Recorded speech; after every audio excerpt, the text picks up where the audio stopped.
Welcome to the Book of Mormon Evidence Podcast with host Rod Meldrum. This week's Come Follow Me supplemental study is Lesson 11.2, Jacob chapters 1 through 4, Be reconciled unto God through the Atonement of Christ. Rod's guest this week is Robert Kay, a Jewish and Hebrew scholar who joined the Church of Jesus Christ of Latter-day Saints because of the Book of Mormon. He's an avid researcher of the Hebrew roots of the Book of Mormon, and when he first read it, he recognized it as a Jewish book. Besides having a degree in mathematics and an MBA, he has spent many years studying the Hebrew language and culture.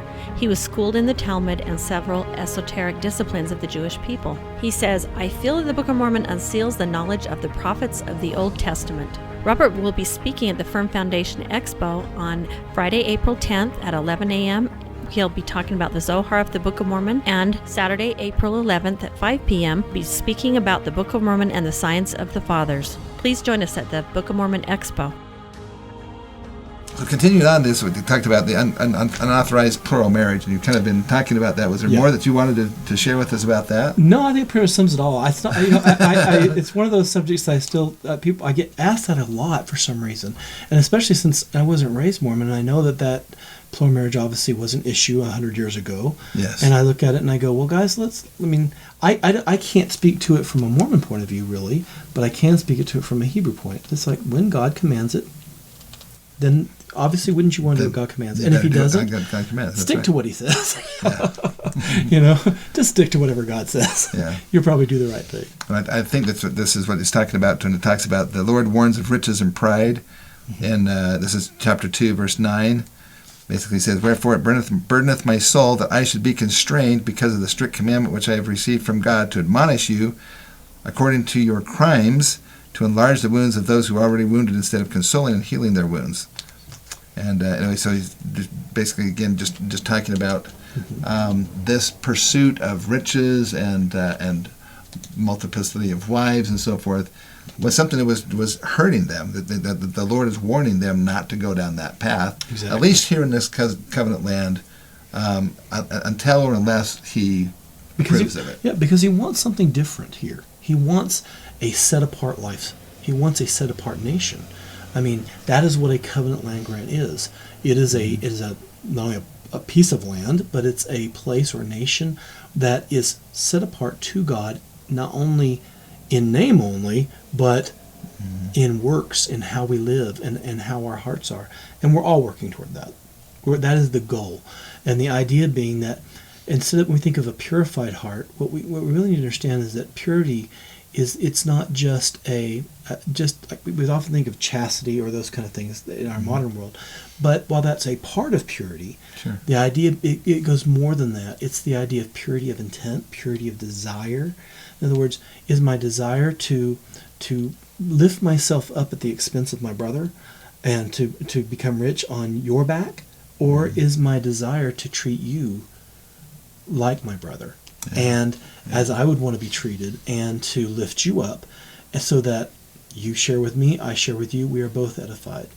Instead of becoming puffed up, which really people understand is that one of the biggest sins of the Pharisees that Christ talks about in both the New Testament, and one of the biggest sins that even Isaiah talks about in the Book of Mormon and in the Book of Isaiah, is the idea of being a hypocrite. But hypocrisy is not being a hypocrite in Hebrew does not necessarily mean the false image or like a play-like character or theatrical character that we think of that comes from the Greek world, even though that's the word that they chose to use. In Hebrew, it's someone that looks down upon another person as if you are less than. In fact, you're not even, you're down here, I'm up here. It's very much treating someone like they're in a caste system. I'm royalty, and your peasantry, that kind of thing, and valuing your brother as if he is of no worth, which is like the idea of when Christ said, don't say to your brother, the Aramaic word raka. Right. It means a fool. Yeah. Really, here's the real translation: you're worthless. You have no value. It's not just fool. It's the idea. It's the cultural idea of you have no value of life. In fact, I should squash you like the bug you are. But that idea. So a lot of times when we read, especially through Jacob, one of the things he talks about here is not partaking in those abominations, being familiar with your substance, sharing with one another. esteeming your brother and sister as yourself. And these are lessons we always need to remind ourselves of, because, if we don't, then people become objects rather than sons and daughters of God. Mm-hmm. And that's a hard lesson we always have to remind ourselves, because we live in a very materialistic world. And in a corporate world where people are considered cogs in a wheel or numbers to be crunched in a spreadsheet, that becomes very dehumanizing. And whether we realize or not, those are among many of the very same type of sins of not esteeming our brothers or ourselves. Do I esteem you as a number, or do I esteem you as a living son of God? Yeah. Well, I think it's even along the same lines of the plural marriage aspect of it. Mm-hmm. Is it a situation where a man is just thinking that he's just going to have the physical pleasures? That's right. Or is it a situation where he is looking more to God and basically helping to fulfill the first commandment of multiplying and replenishing the earth? Or true spiritual oneness between a spouse and a husband. I mean, yes. It's the difference between. I've even seen men here that, yes, they do engage in this kind of behavior, and yet there is no oneness for many of them. In fact, there's a lot of misery for a lot of people. Mm-hmm. And so I look at it and I just say, this is why we want to adhere to God's word, because it brings about oneness. If you have a oneness that exists between a husband and wife, guess what? That oneness that exists between the male and the female is what God desires. In fact, the very first ladder of ascension on the tree of life, what we call Yesod, is the balancing of the male and female, the oneness of the two. If you don't have that, you can't take the next step. I love Amberly Nelson actually once she was talking about the Jewish culture and tradition is in literally the process of creating life, essentially, and how both the male and the female prepare themselves and purify themselves and make themselves as pure as possible, so that when they do come together and actually create life, that life is one that is a result of not debauchery or all this kind of or sinful things. Yeah.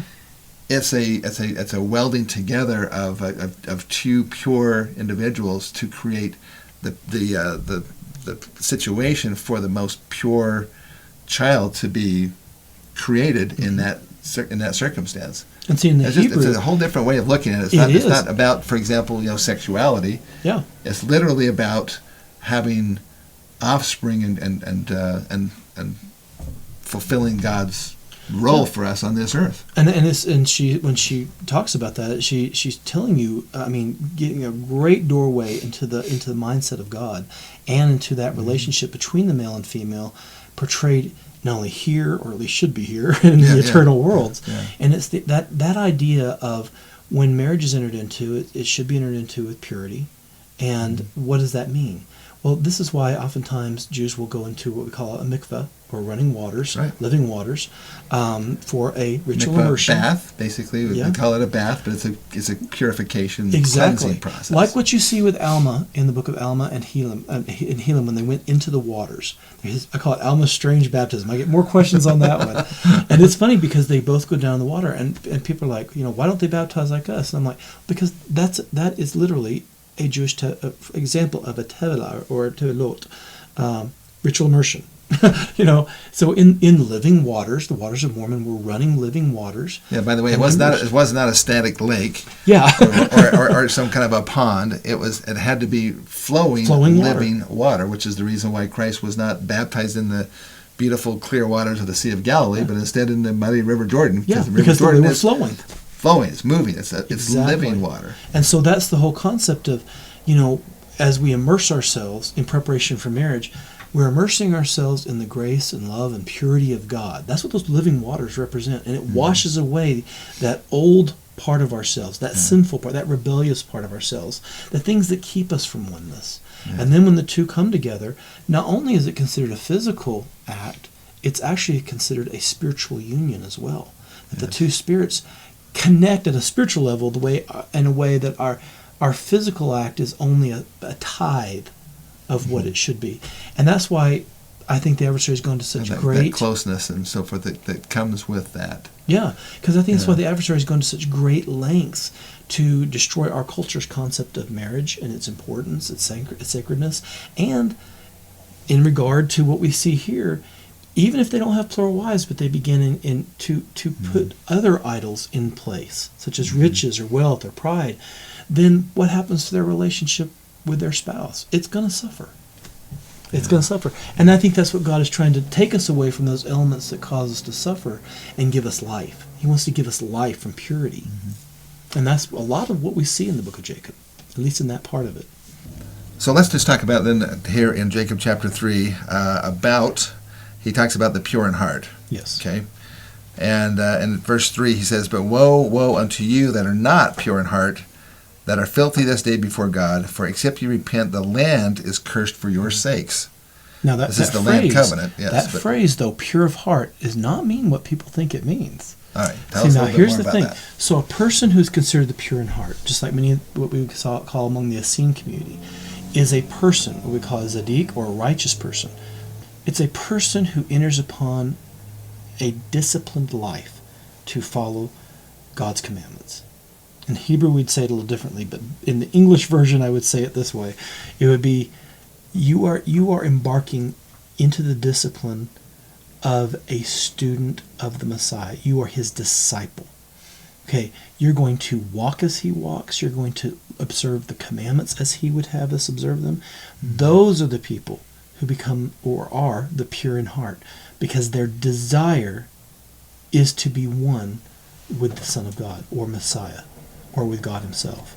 And so the idea being pure in heart is those people who have embarked on a life or a commitment to purity, to keeping commandments, to purifying their desires more than anything. In fact, the path of purification doesn't commence with your outward acts, as the Pharisees taught.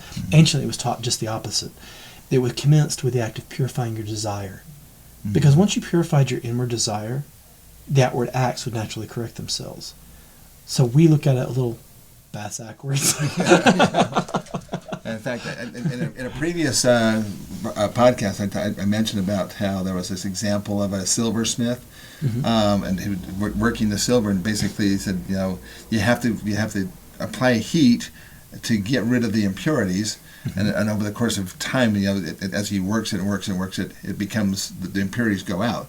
Yeah. He said, well, how do you know when you've got all the impurities out? He says, when I can see myself in the reflection of the silver.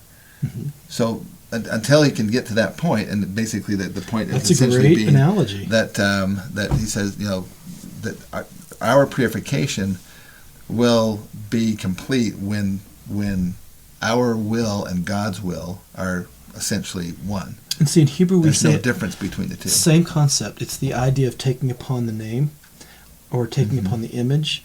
It's the idea of when you take upon the name of God, you take upon his essence, his image, his attributes. You become a mirror image, like the Anti-Nephilehi's, or in Hebrew, the Panim Nephilehi. Why?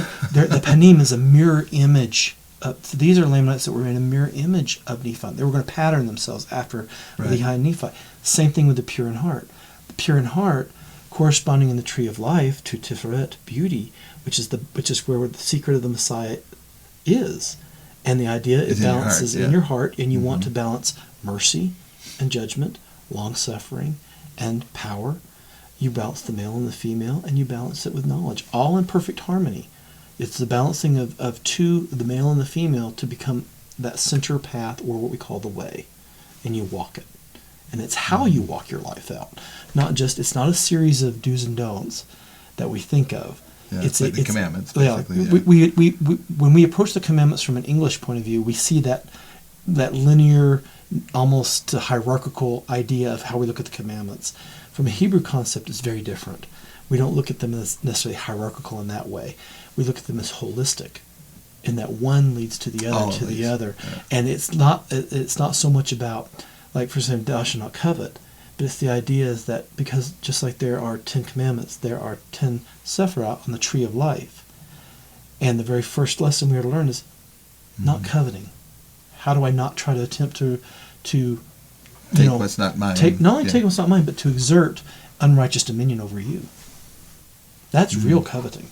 It's not just wanting what you have, although that's part of it. It's also wanting to exert dominion over you and control over you. Huh. And then with each phrase, it's like, because we read the Ten Commandments from the top down, which is one way to read them. Try reading them from the bottom up. I don't know how many of you have ever done that, but I haven't done that before. Read it from the, and then it's a nice little pathway that the Sermon on the Mount is actually commenting on. It follows the same flow of Sinai. The Sermon on the Mount or the Sermon of the Temple will follow the same flow, and actually one is in context of the other of Sinai. So those things given at Sinai are those things, and the same thing in the Book of Mormon. It draws out that parallelism. Always talks to you about the law of Moses and talks to you about the performances and ordinances of the law of Moses compared to the commandments of God. People don't often know there are parts to the law of Moses. It's not just all the law of Moses. And specifically, the Book of Mormon gives us a key of what they did not follow after. The performances and ordinances of the law of Moses, or the Takanot and Ma'asim, or the Ma'asim and Takanot of the law of Moses. This is your case laws. These are your rabbinic traditions and edicts. Don't follow after those anymore. Follow the Sermon on the Mount. It will teach you how to fulfill those commandments that God gave at Sinai, and how He wants you to fulfill these things. One is if your 10 Commandments is your physical body, the Savior's Sermon on the Temple or the Sermon on the Mount is the spirit that makes the body work. You can't have one without the other.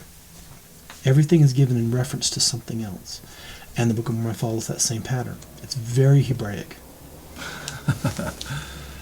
All right, let me see here. Talks about the Lamanites are being more righteous than the Nephites. It talks about the second death or the spiritual death. And here it has, wherefore a commandment I give unto you. This is verse 9 of chapter 3 on page 104. Wherefore a commandment I give unto you, which is the word of God, that ye revile no more against them because of the darkness of their skins, neither shall ye revile against them because of their filthiness, but ye shall remember your own filthiness, and remember that their filthiness came because of their fathers. Wherefore ye shall remember your children, how that ye have grieved their hearts because of the example ye have set before them, and also remember that ye may, because of your filthiness, bring your children unto destruction, and their sins be heaped upon your heads at the last day. Yeah. And see, that skins of darkness is one of those things that I've gotten a lot of flack about when I try to explain to this from a Hebraic concept that, guys, this has a lot less to do with melanin in your skin and more to do with your observance of the commandments. Because my family, we have people we have Jews from many countries. So we have both Ashkenazi and Sephardi, but we also have Mizrahi Jews in my family.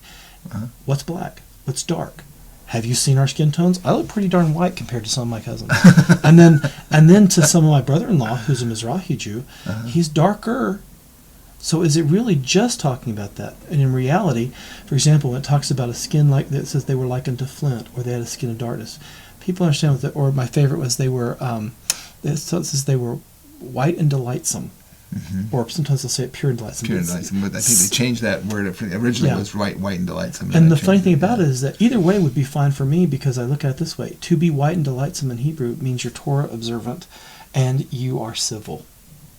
So my thing is, a person only becomes a skin of darkness when they mix with a non-covenantal person of any shade of color. It wouldn't matter, just the skin color. That's what blows me away with a lot of people. I'm going, from a Hebrew concept, there's a little bit more to it. In fact, a person who may have pitch black skin may be more white and delightsome than some people who are pitch white but don't keep the commandments or do not observe God's commandments. It's also a spiritual aspect of it too. Yeah, I think that, and just like you said, the first level and the second level and so forth. The first level being, what it's saying about the skins and so forth. One of the things that I have, just from my research involving the genetics aspect of this whole thing, when you have the family first arrives in the Promised Land, and then Lemuel get hostile to Nephi and Sam and those who follow him. They leave, they go up to the land of Nephi, but Lemuel remain there.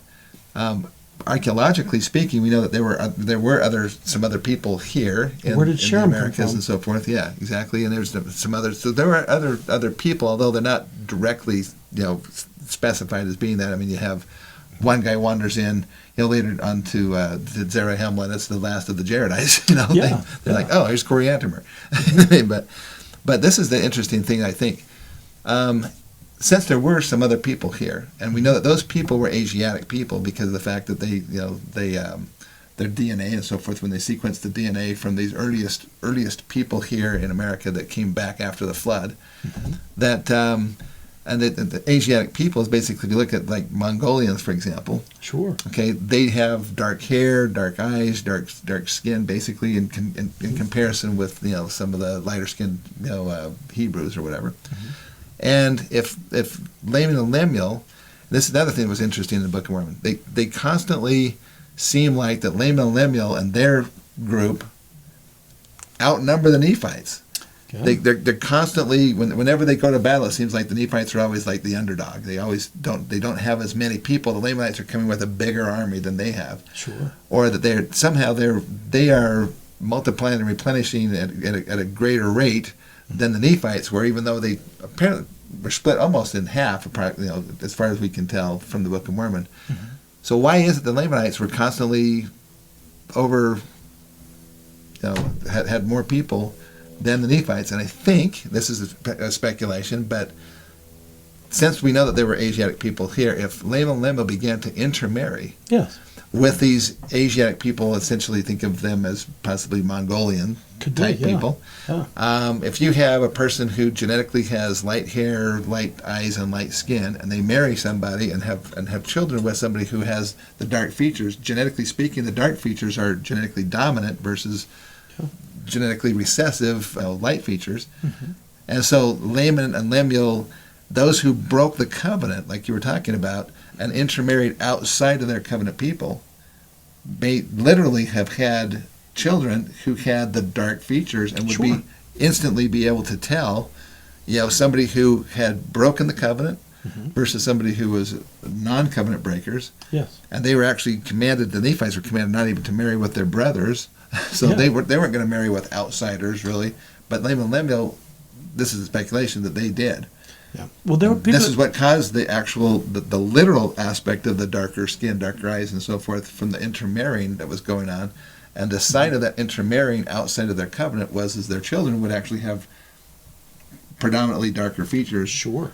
Because of that aspect of it. But that's just the base level, and then you have, like you're talking about, then you have the next level, which is the spiritual level. Exactly. It's like, and that's the whole thing about when we look at the Book of Mormon. It's like, this is not a whites only book. I try to explain to people, it's like there's no sign for segregation on here. It's the idea being, and what people understand is there's also, we need to look at the cultural aspect. People do need to understand that in ancient Israel, there were certain priestly lines that they had to intermarry in certain ways and with certain people. The same way among the kingly lines. There were certain lines, and there are, some of these are found in Mishnah, so like Talmudic studies. You'll begin to see that certain elements of Israelite society were commanded to marry in specific ways. Not because somebody was evil or bad, but only because they were preserving a specific line with a specific function. However, Nathaniel, the disciple of Messiah, is called the Black Disciple. Why would Matthew and others then go to where? Ethiopia? Why would Thomas go to India? These are darker skinned people by our standards. But again, knowing that is also white and delightsome or pure and delightsome is an idiomatic expression, just meaning you're civilized and Torah observant, has a different concept. It changes things. It's because a lot of people, I've had people say, well, I can't believe the Book of Mormon because it's racist. And I go, what? And I said, how do you get that from where it says, I don't forbid anyone to come to me? Any nation, kindred, black, white, it doesn't forbid anyone. How do you reconcile that with this phrase? Well, again, it's understanding Israelite social structure and the covenant structure of that society. Understanding that a person could be white and delightsome, and meaning that they observe the Torah, has nothing really even to do with skin color. However, like you said, if they break the Torah and then begin to mix, then their skin color could have changed. Yeah, it probably, just like almost in every scripture, there's these different levels, and they may be true on both levels. Exactly. And so each having an application. Yeah, I have had people who've said, well, it had nothing at all to do with skin color, but I think it did too. But the thing it's pretty clear that there's something went on. Skin color change, and they talk about, well, the same thing with Cain, and so forth, and what was going on with him, and so forth, and basically trying to deny that there was a difference.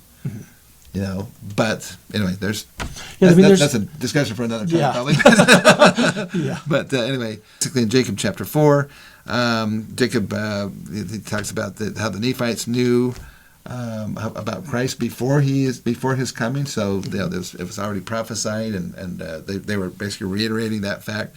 And then let's see, and then Jacob prophesies that the Jews will reject the stone. Yes, the stone which the builders rejected shall become the chief and corner. The Although that doesn't really mean, again, that we have our concepts of Mormon temples having the cornerstone on the end, which really in Hebrew would mean the capstone, as in like the capstone of the pyramid. The idea being it's the pinnacle. So it's a little bit the top stone. So it's not actually the foundational base stone. It's actually as you built it, this is the top. This is the top one. The most top. That which you rejected has now become the top of the heap, basically. And so, same concept though. I mean, obviously the Messiah is foundational, but the visual changes when you understand that the chief and cornerstone is the capstone. Yeah. And not like in our modern, All right, we had one last thing on page 105 in the Annotated Book of Mormon. This is Jacob chapter 4, and this is from verse 14. It says, "Behold, the Jews were a stiff-necked people, and they despised the words of plainness, and killed the prophets, and sought for things that they could not understand. Yes.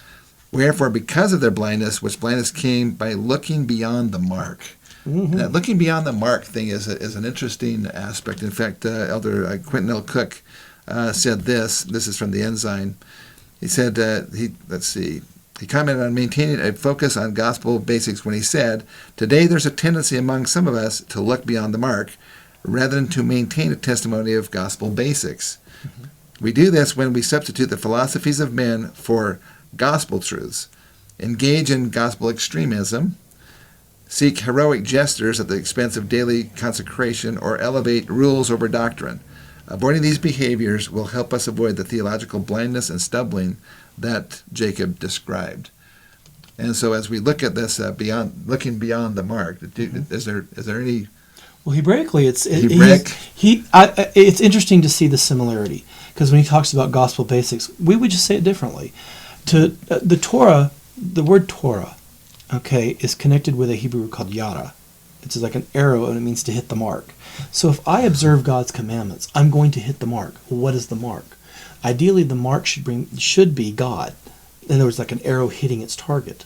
So in other words, if I'm looking beyond the mark, if I'm looking away, I'm leaving the foundations of God's commandments to go after other things. Even we can sit here all day and talk about the multiple dimensions of God's Word. It's several layers, which are all applicable and true. But if we leave those basic foundational truths of God's commandments and His Son, then we will miss the mark too. To go off in strange paths. Yeah, any strange path. Yeah.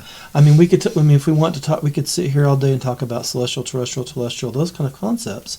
But if at the end of the day we have left he calls it basic, I would say essential, but basically the commandments of God, whatever those commandments are, 10 Commandments, Sermon on the Mount is usually what I tell people. That's what you want to focus on. Put the 10 Commandments back together with the Sermon on the Mount. Then you have a complete body. And when you do that, then you will hit the mark. Because why?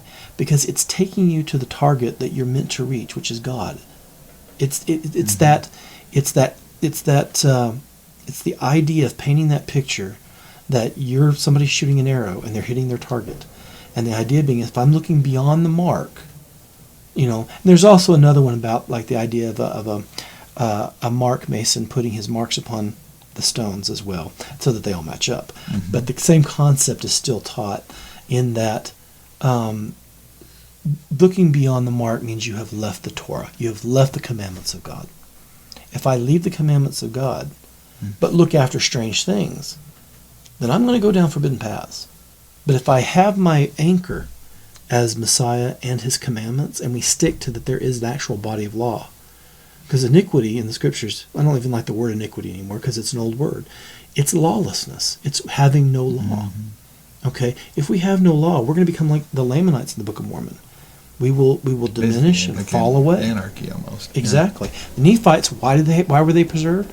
Because they had the plates of Laban, that had the Torah, and they had the commandments. And that's why they were preserved. It was the commandments. The commandments themselves are also considered blessings in Hebrew thought.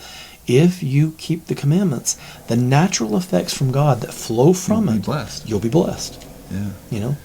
Which is actually, basically part of this covenant that we talk about, have talked about in some of the other podcasts and so forth.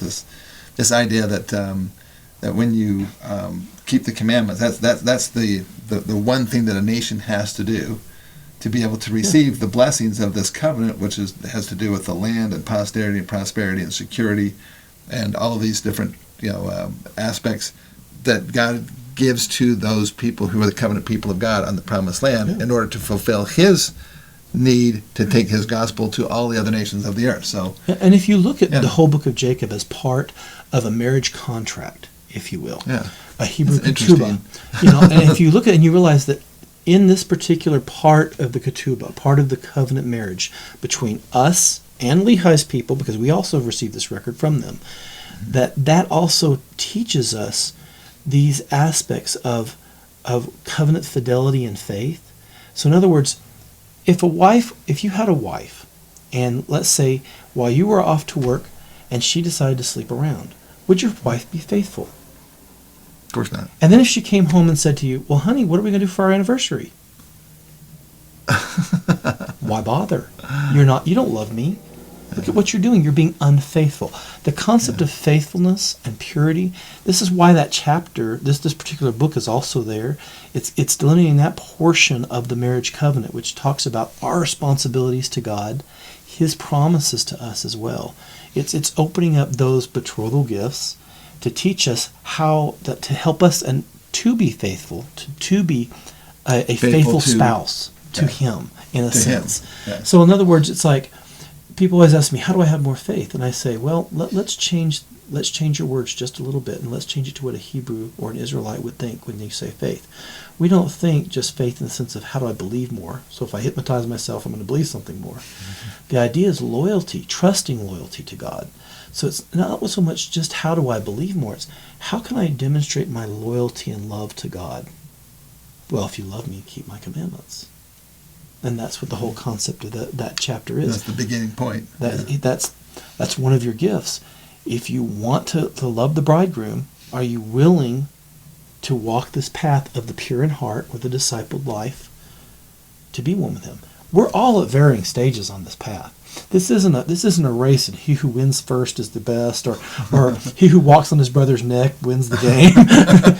This is a thing where, in a sense, holding to that iron rod, are we all holding to that iron rod or branch or whatever it was? Or are we holding to, saying, oh, he fell down. Sucks to be you. But look at how righteous I am. Yeah. See, that's not pure in heart. But the idea of expressing faithfulness to God is not so much about making our brains believe something that is not true. It's about expressing loyalty and trust to God. Mm-hmm. And that's based on promises, which is what hope is. Hope is an expectation based on a promise. Therefore, we have to know what the promises are. And so, and I know as you'll go into this probably sometime in the future, that's when you get into how shall they then again build upon that stone? How if having left their foundation, how do the Jews or Israel, how do they begin to begin? And then he begins to delineate the whole parable of Zenos.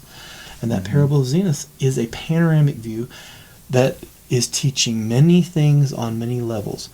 Just one of which is, the prophetic, in the sense of future events of how Israel, as a bride, will be brought back together. He uses that orchard analogy that is very ancient. There's a reason they draw upon trees. They're a very ancient symbol for Israel. If we understand the symbolism and the breakdown of the ancient concepts of a tree, of what its roots are, what its trunk is, what its branches are, right, and what the fruits are, which should will help you with Lehi's dream and Nephi when they see that tree of life. And what about the original tree of life? And the original, yeah. In fact, you'll even see many of the similarities. In fact, if you read the Genesis account of the tree of life and then you read Lehi, you'll know where he's at He's at the heavenly Israel. He's at heavenly Eden, and notice how people took of the fruit and they became ashamed and fell away. But then it talks about in Genesis how Adam and Eve partook of certain fruits and they were not ashamed. And then later they became ashamed.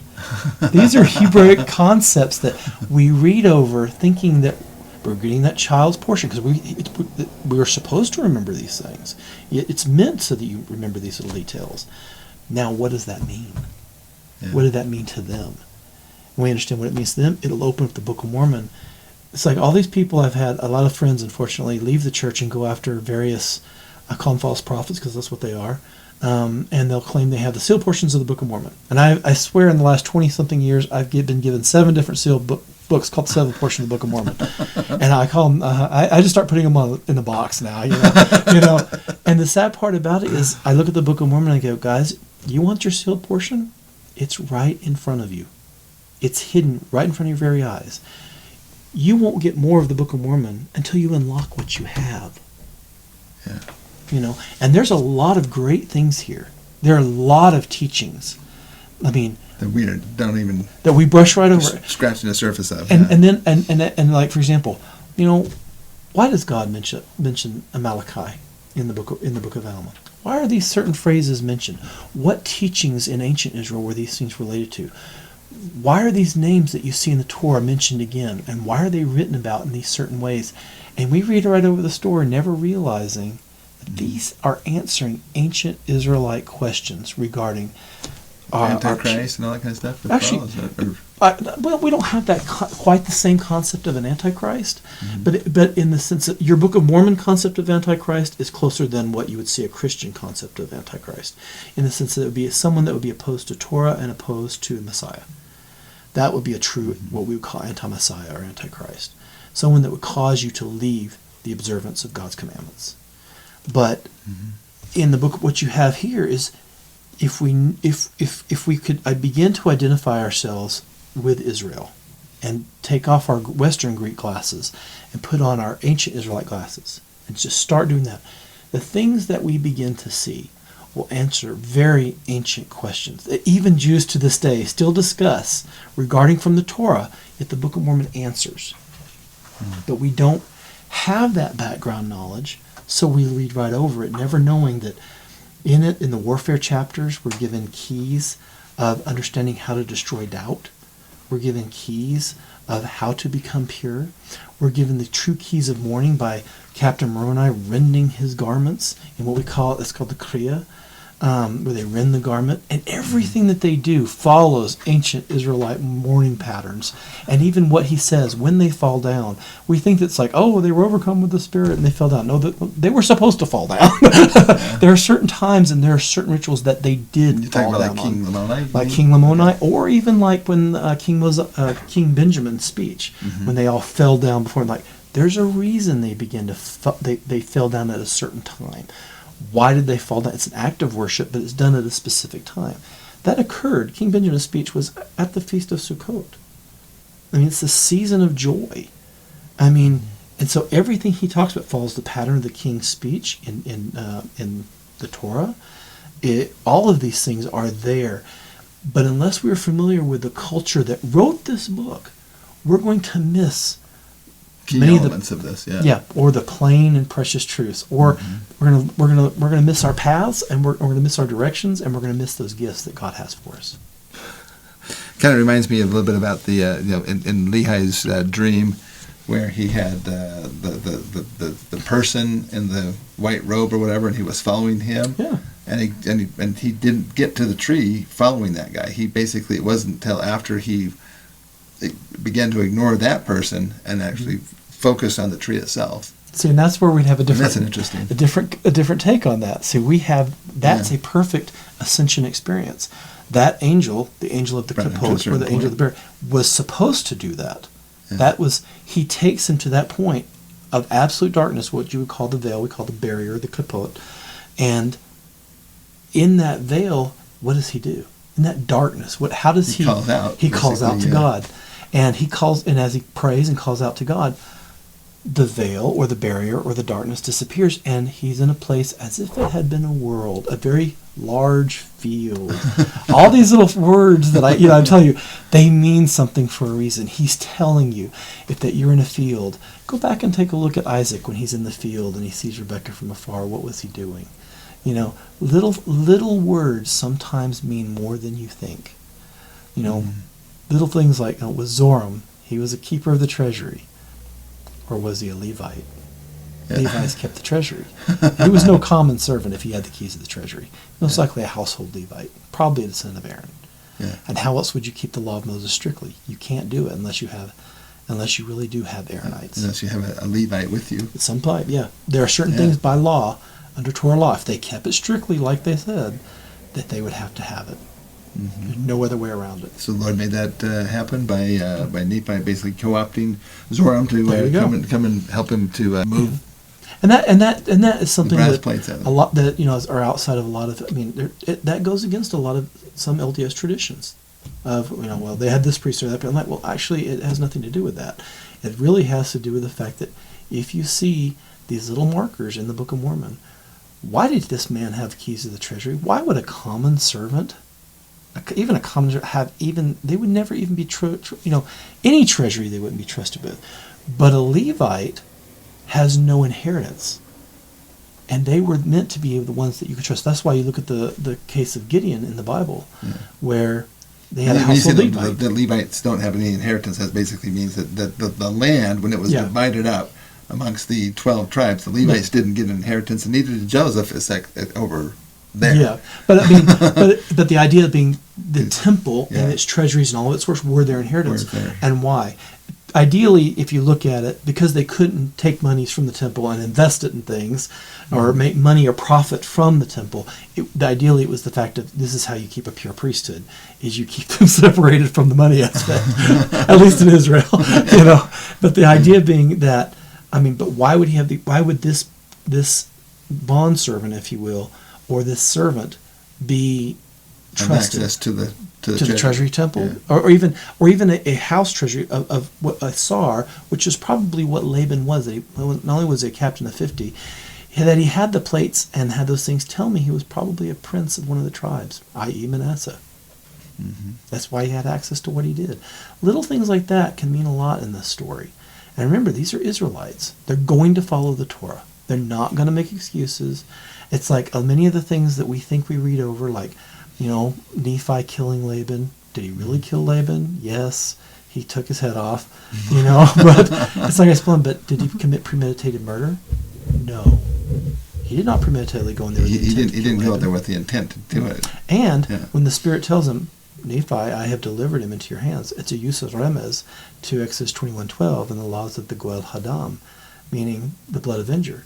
The Spirit is quoting Torah to Nephi, explained to him, I've delivered him into your hands. It is in your hands to take his life if you're being commanded to do this. So he wasn't, and there were other things that Laban did that made it lawful, within lawful bounds, for him to be basically, it's a form of capital punishment by the family. And it's not something I would suggest anybody to do now. But the idea being that a lot of cultural aspects of ancient Israel will help you to begin the readers of the Book of Mormon to see a very different picture. That these are not Americans. They are not Western Americans, even in the 1800s or the year 2000. These are Jews who grew up in a Torah observant culture. They eat, they ate, slept, and drunk Torah all day long. Yeah. There are so many comments that they make that are commentary on the Torah, that it's hard to pass over if you're reading. But unfortunately, because we are not as familiar with those books of the Bible and their cultural significance and many of those things, we miss the depth. So if we begin to do that, the Book of Mormon becomes unsealed, and we begin to see the value of what it really has, answering ancient questions, providing ancient knowledge and discipline, providing us understanding of oneness with God, that in a very unadulterated way compared to some of the other records that exist. Imagine in your hands you have a textbook written by Nephi that contains the knowledge of the fathers that he's writing to a future generation, waiting for us all to unlock it. and you have it in probably one of the purest forms, even above the Bible, because it only went through that one translator, and he's writing exactly what he was shown to write. And in doing that, I'm like, guys, you can't get much better than that, So now we need to probe deeper. We need to look into the text. We need to see what it was designed to do. And it even tells us it's designed to bring us to Messiah. But bringing us to Messiah isn't just bringing us into the physical presence of God. It's bringing us into the condition. In other words, our hearts are one with His. We see as He sees. Have you received His image in your countenance? Those kind of things. It's a very beautiful, it's a beautiful book. And it's amazing. It is. Well, I thank you so much, Robert K. Everybody, we appreciate your coming out and just sharing just a small piece of your expertise. We have, if you'd like to get additional information, one of the places, because you've spoken at our Firm Foundation Expos and so forth, several, I think, of your presentations have been recorded, and they're on the streaming site. So that's Book of Mormon Evidence streaming. You also have a website, so go ahead. So I publish all of my articles that I just write for free up on Mormon Yeshiva, YESHIVA.blogspot.com. But the full presentations you guys are actually the ones that you guys get. I take snippets and smaller articles and make them more digestible, just because you can overload people. And so what I try to do is on the articles, keep it short, sweet, to the point. And then the presentations, it's like, okay, now let's go. Then you can just lay it all out there. Exactly. Well, we appreciate you taking the time to come out and do this. So next week we're going to be talking about the allegory of the olive tree. And so this is going to be fun. This is Jacob chapter 5, and then we're going to also talk about 6 and 7. So listen, everybody, we want to thank you for joining us on these podcasts. We hope that you're finding some great new understandings and more in-depth knowledge as we go through these things. It's awesome to have people who have spent a lifetime being able to share some of that, of that information, that understanding, so we can benefit from that and actually use the Book of Mormon and jump into it and go in more depth than we've ever done before. Well, everybody's got a piece of the puzzle. Let's put all the puzzle pieces together. That's right. So again, want to if you don't already have your copy of the annotated Book of Mormon, here's the you can get them on our website at bookofmormonevidence.org. You can get them also at Costco stores up and down the Wasatch Front here, and also at Deseret Book, and so all those different places, and. So thank you. Thank you, sir. See you next week. Thank you for listening to the Book of Mormon Evidence Podcast. If you enjoyed this Come Follow Me supplemental study, click the like button or share it with your friends. Be sure to go to bookofmormonevidence.org, where you can buy tickets to the upcoming Firm Foundation Expo held Thursday, Friday, and Saturday, April 9th, 10th, and 11th in Sandy, Utah.